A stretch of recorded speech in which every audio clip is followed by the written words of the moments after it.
Yun, so, aga tayo nagising today, kaya una kong gagawin ay planuhin yung araw ko dahil Thursday is busy day for me dahil may pasok ako and may work. So, ayun, pakainin ko muna yung dogs and then attend ako ng class. Buti na lang online tong first class ko. Kaya, during break, nakaligo na ako. Then, after nun, makikinig-kinig na lang ako. Medyo mahaba-haba yung lesson namin sa first subject. Dahil ata foreign yung prof or ganado lang din talaga siya. And kita mo rin naman na gusto niya magturo talaga. So, nakaka-enjoy makinig kasi yun nga, gusto niya magturo. Then, yan.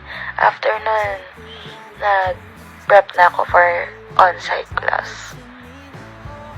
Nagpalit muna ako ng shirt kasi baka madumihan ako. Nakalimutan ko mag-makeup pa pala ako.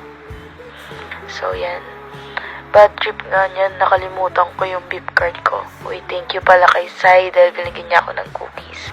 And then, yan. Nakarating din tayo ng school. Cute na itong pusa na to, di siya gumagalaw.